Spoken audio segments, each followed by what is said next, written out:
Buenas tardes, hermanos, qué gusto en saludarles en esta versión online de nuestro culto de este domingo 16 de marzo. Hemos tenido un precioso campamento de primicias. Estuvimos ayer sábado con dos reuniones preciosas donde el Señor también nos está visitando. Hoy día en la mañana de igual manera un precioso culto dominical, y damos tantas gracias a Dios lo que está haciendo en nosotros también y en las personas que nos rodean. Dice el versículo 17 del capítulo 5 de Marcos, dice: y comenzaron a rogarle que se fuera de sus contornos. Y el 20 dice: y se fue y comenzó a publicar en Decápolis cuán grandes cosas había hecho Jesús con él, y todos, dice, se maravillaban. Padre amado, te ruego que bendigas esta palabra, que unjas, Señor, a este hombre que va a hablar en tu nombre, Señor. Te rogamos que cada una de las personas que pueda estar escuchando, Señor, pueda también de una u otra manera ser instruidos por esta palabra que vamos a compartir en tu nombre. Oramos. Amén. Jesús venía de enseñar por parábolas, y luego cuando decidieron cruzar el mar de Galilea, recuerde que hay una tempestad en donde Jesús está en la barca y los discípulos, que son avesados pescadores, ¿verdad? De una u otra manera tienen mucho miedo. Y Jesús se para, ¿verdad? Y calma la tempestad, y los discípulos que iban con él en la barca se asombraban del poder que Jesús tenía. Entonces llegan al otro lado, que era la tierra de Gadarena o Gadara. Hay distintos nombres ahí que se ocupan cuando usted busca. Pero al bajar, ¿cierto? Se bajan de la barca y se encuentran con este personaje muy conocido, por lo menos en la jerga cristiana, ¿cierto?, como el endemoniado de Gadarena. ¿Y cómo era el endemoniado de Gadarena? El endemoniado de Gadarena era un tipo que de una otra manera tenía mucha fuerza, producto de los demonios que él tenía, ¿cierto? Habían tratado de encadenarle, muchas veces no lo habían logrado. Dice que recorrían los sepulcros. Otro de los evangelios menciona incluso que habían muchas personas que evitaban pasar por estos lugares porque sabía que estaba este personaje ahí y no querían encontrarse con él porque era extremadamente violento. Entonces, siempre dice que de día y de noche daba voces en los montes, en los sepulcros, y él se autoinfligía, ¿cierto?, heridas con piedras. Entonces, este es el personaje del endemoniado de Gadarena. Pero ahora viene Jesús y dice que el endemoniado corre hacia él. Lo primero que tenemos que notar acá es algo que quizás en nuestro diario vivir no logramos discernir muchas veces.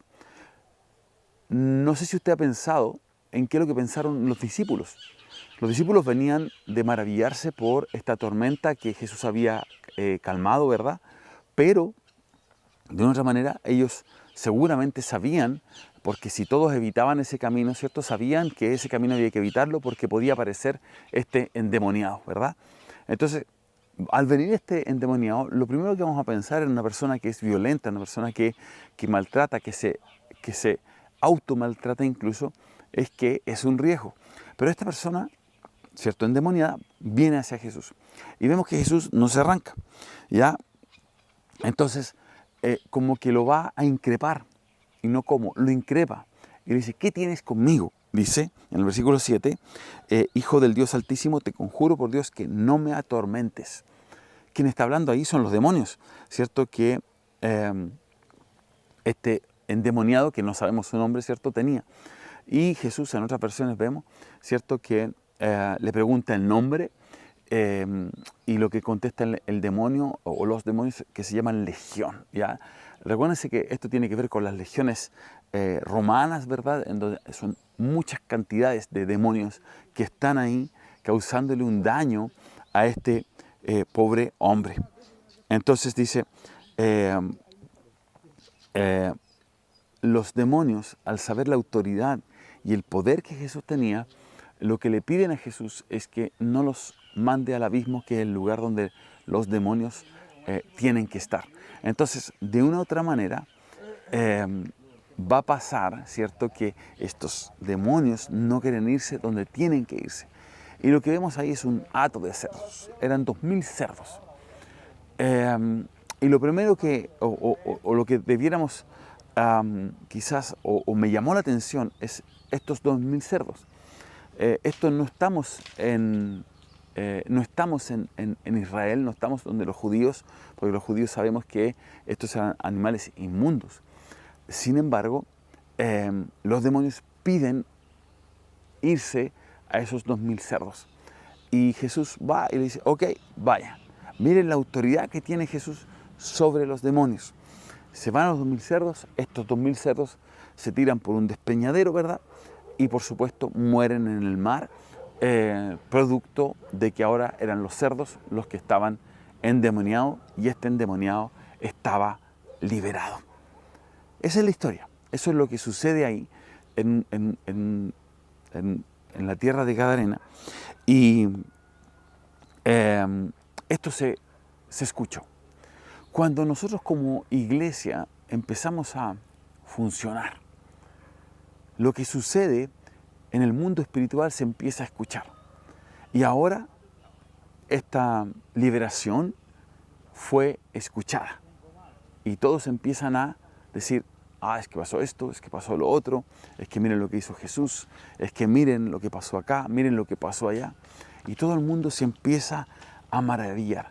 Pero hay algo que llama la atención, y es que hay un descontento. Hay un descontento, ¿cierto? Porque le habían contado esto que había pasado. Y dice en el versículo 17, y comenzaron a rogarle que se fuera de sus entornos. A mí me llama la atención, porque uno pensaría que si alguien está haciendo el bien, miren, todas las personas que vivían en ese lugar, antes, ¿cierto?, no podían transitar por ese lugar. Antes estaban en riesgo porque podrían ser violentados físicamente por esta persona que gritaba, que tiraba piedras, que se golpeaba con piedras, que dormía en los sepulcros. Entonces, tenían un problema. Y viene Jesús, ¿cierto?, y soluciona el problema. Sin embargo, esta misma gente son los que de una u otra manera están pidiéndole a Jesús que se retire del lugar, que por favor se vaya. Y yo creo, o mi conclusión por lo menos, tiene que ver con los cerdos. Porque mire, ¿qué pensaría usted de una persona que tiene 2000 cerdos? O de un grupo de personas. Digamos que quizás los 2000 cerdos no eran de un solo dueño, quizás eran de muchos dueños. No tenemos tanta información.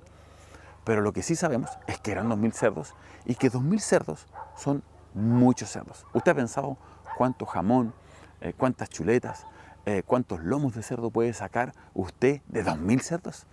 Es mucho dinero, es mucho dinero. Y viene Jesús, libera al endemoniado, pero echa a perder un negocio. ¿Ha pensado en eso? Jesús, por causa de esta liberación acá, echó a perder un negocio en esta otra parte. ¿Y cuántas veces, quizás en nuestras vidas, nos hemos visto enfrentados a que la solución de ciertas cosas nos echan a perder el negocio? Yo pensaba en una persona con la cual anteriormente me relacionaba y que tenía poliomielitis, ¿cierto? Y tenía que caminar con un bastón. Y yo siempre pensaba en cómo él se comportaba. Y pienso, hasta el día de hoy, que si Jesús viniera hoy día, o si tuviéramos la autoridad, que creo que la tenemos, o si Dios quisiera sanarlo, o si alguien orara para él y él se sanara, y digamos que estas noches de milagros, ¿verdad?, que a veces vemos y lo llevamos a esta persona ahí y oran por él y él fuera sano. Yo tengo serias dudas de que él en particular quisiera ser sano, porque en su actuar yo he visto que hace un muy buen negocio con su cojera, porque para lo que le conviene él puede hacer todo, pero para lo que no le conviene él necesita todo el tiempo que lo estén atendiendo. Entonces, su cojera le sirve para dar lástima, y esa lástima, de una u otra manera, ¿cierto?, genera que él pueda estar más cómodo para que los demás que lo rodean lo puedan atender. ¿Cuántas cosas que nosotros al conocer a Cristo ahora, dice, si yo hago un negocio robando, por ejemplo, y me convierto a Cristo y leo la escritura que dice, el que robaba, no robe más. Le digo, Señor, me estás echando a perder el negocio. Si soy un mentiroso y zafo de todas mis situaciones mintiendo, dice, el que me mienta, no, el que mentía, no mienta más. Y de una otra manera, el Señor va enderezando nuestro caminar, va enderezando, pero hay ciertas situaciones, ciertas cosas que tenemos que dejar. Si yo soy un hombre violento de mi manera de actuar, de mi manera de relacionarme con otras personas, entonces viene el Señor y dice, no, debemos tratar a los demás con amor. Eso no quiere decir que no tengamos carácter, pero debemos de una u otra manera tratar a los demás con amor. Entonces el Señor de una u otra manera empieza a echar a perder nuestros negocios antiguos, esto de la vieja naturaleza, esto de lo que éramos antes, esto de lo que somos antes. Entonces, Cristo quiere echar a perder tu negocio. Y de una u otra manera, Dios quiere sanarte, Dios quiere liberarte de tus formas, de tus sistemas. Pero a veces esas formas, esos sistemas van a implicar, por ejemplo, que yo tenga que salir de mi comodidad. ¿Cuántos? A mí no me cuesta levantarme un domingo en la mañana para ir al culto, porque me crié así. Tengo ese hábito y lo agradezco mucho. Pero ¿cuántos de nosotros que quizás nos convertimos más adelante y nos dicen, hoy el domingo hay culto? Pero si yo ni sabía, no venimos recién convertidos, pero también vamos a tener que generar ese hábito de congregarnos para cumplir también lo que de una u otra manera Dios nos está pidiendo. Entonces, Dios va a echar a perder el negocio. Y aquí con los gadarenos claramente echó a perder un negocio, una fiambrería muy, muy importante. Y le dicen, y comenzaron a rogarle que se fuera de sus contornos. Hermano querido, cuando Jesús te echa a perder el negocio, no lo eche de tus contornos. No empieces, no, es que la iglesia me pide esto, es que la iglesia me pide lo otro, es que tengo reunión aquí, es que tengo reunión allá. Y empezamos, a veces decimos, no, es que todo tiempo pasado fue mejor, es que cuando yo no venía a la iglesia tenía tiempo para esto, tenía tiempo para lo otro. Pero nos olvidamos de todo lo que el Señor ha sembrado en nosotros, todo lo que hemos logrado, ¿cierto? En sanidad, en crecimiento, en madurez. Se nos olvida y a veces creemos que lo que hicimos en el pasado estaba mejor que lo que estamos haciendo ahora. Y el segundo punto que quiero rescatar y con esto ir terminando, dice versículo 20, del 19, leer, dice, al entrar en la barca, el que había estado endemoniado le rogaba que le dejase estar con él. Ahora Jesús había generado un discípulo y este discípulo quería estar con él. Mas Jesús dice, no se lo permitió, sino que le dijo, vete a tu casa y a los tuyos y cuéntales cuán grandes cosas el Señor ha hecho contigo y cómo ha tenido misericordia de ti.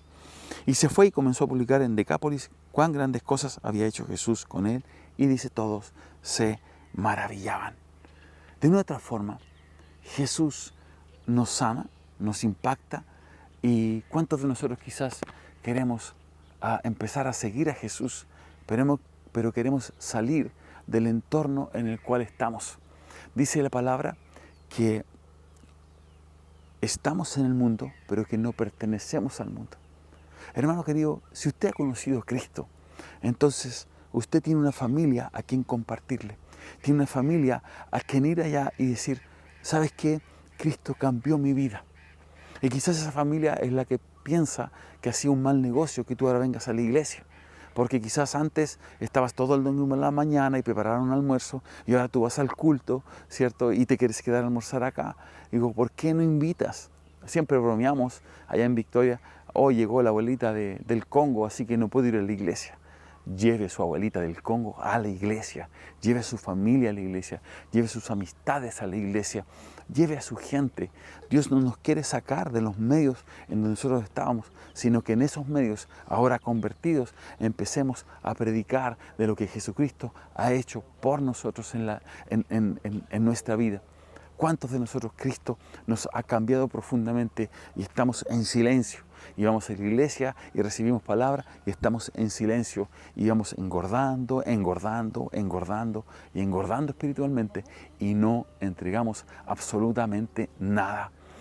Todo lo que Cristo nos entrega es para que nosotros generosamente también lo podamos compartir desde una palabra, desde una economía, desde lo que sea, desde acompañar a alguien. Entonces Cristo nos está llamando no a estar encerrado en una iglesia.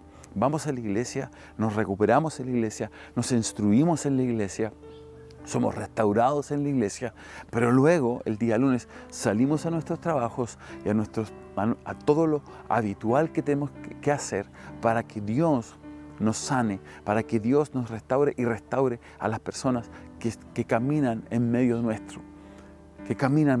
Creo que tenemos una característica como iglesia, que hay muchas personas que quizás ni siquiera vienen al templo, pero sin embargo creen en lo que nosotros hemos compartido.